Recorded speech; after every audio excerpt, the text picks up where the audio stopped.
प्रकर्षानं मराठवाड्यामध्ये, आमच्या लातूर जिल्ह्यामध्ये आणि आपल्या भागामध्ये सुद्धा ज्या आत्महत्या झाल्या, या आत्महत्या कशासाठी झाल्या कांदेभाऊ सांगतो. मुळात आत्महत्या हे आमच्या समाजांनी आम्हाला मारून टाकलंय. खऱ्या आत्महत्या झाल्या अनौपचारिक खर्चामधनं आत्महत्या झाल्या. कशा पद्धतीनं आत्महत्या झाल्या की आज आमच्याकडं लग्न ठरतंय, पोरीचा बाप आयुष्याच्या कानाकोपऱ्यात दिवस रात्र कष्ट करतंय आणि मग पैसे 2 ते 3 लाख रुपये बाजूला काढून ठेवते. पोरीची सोयरीक होते, सोयरीक झाल्या गावचे 5 पुढे येतात, म्हणतात एकुलती एक पोरगी आहे, नंबर 1च लगीन झालं पाहिजे, आता तुला सोयरीक करायची आहे. बघता बघता सोयरिकीचा खर्च होतो आणि जवळपास 3 लाख रुपये लग्नासाठी काढून ठेवलेला हा बाप 5 लाख रुपये खर्चून संपून जातो. सोयरीक झाली, आलेल्याला मोठे मोठे टावेल, मोठे मोठे काय आहे नारळ, गाव खात जाताना एकच म्हणतं सगळं चांगलं झालतं, भात जरा कच्चा राहिला होता. सोयरीक झाली मग हळूच आमच्या गल्लीतल्या या कट्ट्यावरती चर्चा सुरू होते आणि शेजारनी लगेच बोलायला लागते, रुखवत चांगलं दे माय, एकुलती एक लेक आहे, बघ फ्रीज दे, काय गॅस दे, भांडे दे, त्याला पलंग गादी कपाट सगळं दे, काय आणि लागलं तर 11 चमचे मी देते, कम पडले तर.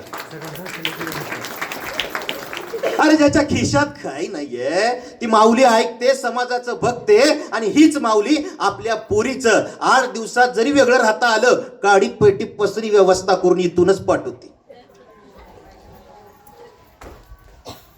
झालं रुकवत झालं, गाव तमाम येतं, लग्न असतं, अख्खं गाव जेवतं.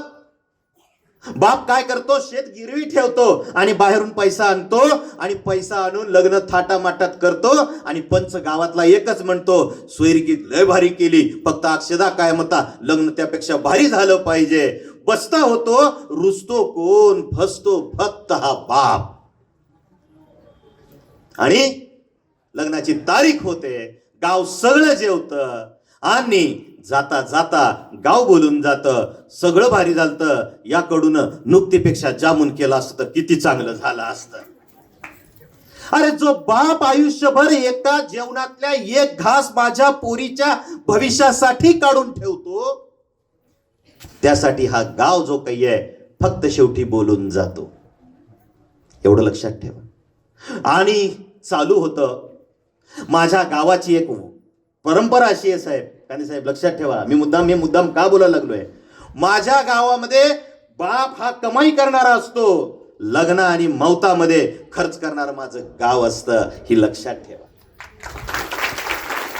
आणि या गावानं सुद्धा त्या बापाची काय खिशीची ताकद आहे त्यानुसार खर्च करायला लागणं गरजेचं आहे. दुसऱ्या दिवशी पट्ट्या यायला लागतात, फटाक्याची लढ वाजवली, गावामध्ये काय मिरवणूक काढली, ह्याचं बिल त्याचं बिल सगळं बघतो, गुंडाळून ठेवतो, कसं करावं काय नाही या चिंतेत राहतो. बाप मात्र लग्न झाल्या दुसऱ्या दिवशीपासून आपल्या जीवाचं काळीज देतो आणि फक्त बघत बसतो. काय बघतोय की माझं लेकरू चांगलं झालं पाहिजे, याच्यासाठी मी आणखीन धडपडेल आणि मी उभा होईल आणि परत मी माझ्या लेकराला काहीतरी देईन या दृष्टिकोनात असतो. हिंमत हारत नाही, फक्त शांत असतो आणि फक्त कुठं जातो, शेताकडे जातो आणि काम करायला लागतो. बघता बघता 3, 4, 5 महिने होतात, पोरीचं फोन येतं आणि पोरगी सांगायला लागते, बाबा. रडावं की हसावं हेच कळत नाही मला, तुम्ही आजोबा होणार आहात.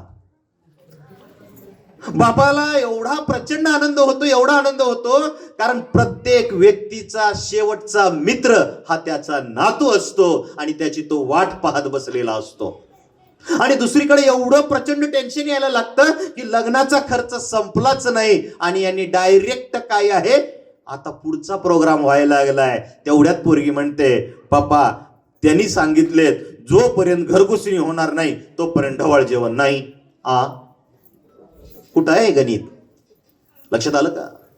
घरगुसणी नाही तोपर्यंत ढवळ जेवण नाही. घरगुसणी झाली आणि कर्जाचा डोंगर वाढला आणि बघता दुर्दैव आहे माझ्या मराठवाड्यात, माझ्याकडं बाळंतिणीसाठी ढवळ जेवणाचा कार्यक्रम तिच्या गावात जाऊन करायचा. लाकडा काडी पेटी सगळं पोरीच्या बापानं घेऊन जायचं, पोराच्या बापानं गावाला जीव घालायचं, उरलेलं सगळं द्यायचं, लेकीच्या घरचं आणायचं नाही म्हणायचं आणि मोठा लट खर्च करायचा.